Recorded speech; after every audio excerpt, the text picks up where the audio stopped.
The year is 1347, and you are living in a southern European port city. And all of a sudden, people start to say that something is coming.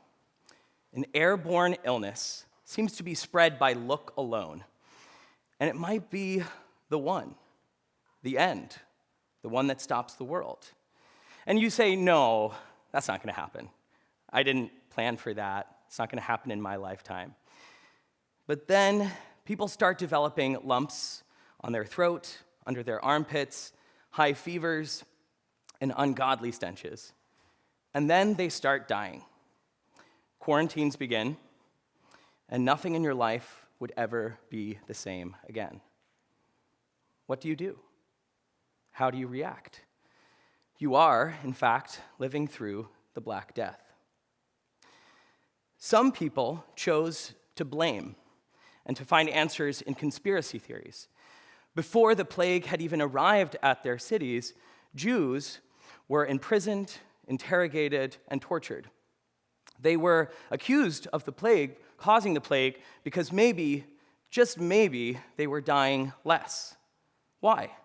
Well, Jews at the time were heavily ghettoized and living in separate areas. They also bathed and cleaned their houses ritually more than others, and the beginning of the plague happened to fall right after Passover, when Jews clear their houses of bread products, which means less rats. Jews were accused of planning an international conspiracy to poison wells and kill Christians. And some Jews even confessed under extreme duress, though they were still killed. All across Europe, Jews were massacred, their villages burnt, and their bodies put into wine barrels and sent down the river. Others actively tried to spread the plague. And in one case, an invading army sieging a trading port was badly infected with plague, flung plague-infested bodies over the wall at the port in a desperate attempt to end their siege, in what is now considered the first known recorded instance of biological warfare. Others blamed themselves.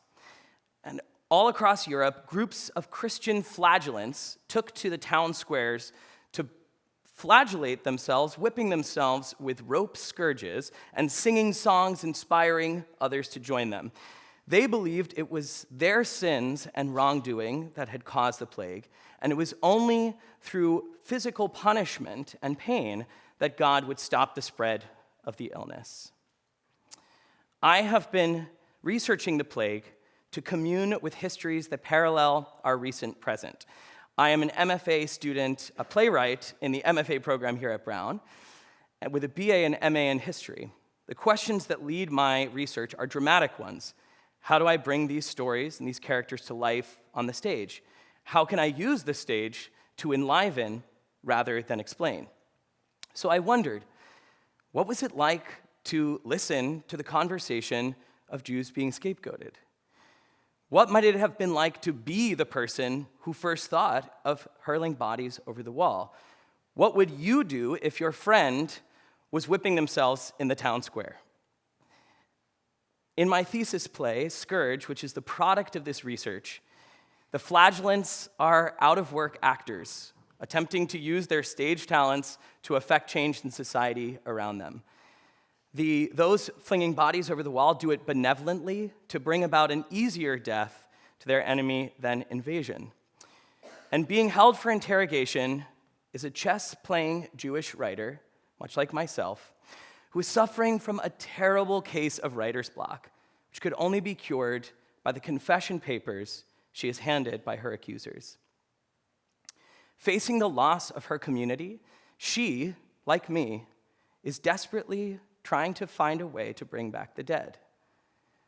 Theater can be a way, I believe, of looking down into the river of research, into the wells of the past, taking a barrel out of the river, and bringing the dead back to life. An actor on a stage brings me closer to my research than I could ever be otherwise, makes it matter to me in a way that is alive, urgent, and brings a fundamental humanity back to these characters, and even, especially, humor. One of my core research questions in telling these stories has been, what jokes were people telling to each other as their world was ending? Humor is one of the first casualties of history. But together, in a theater, we can laugh again. These are people who made extreme decisions in a time of overwhelming unknown and illness. And I hope you will find, as I did, that they are still with us, that their stories matter, and that ours one day will too. Thank you.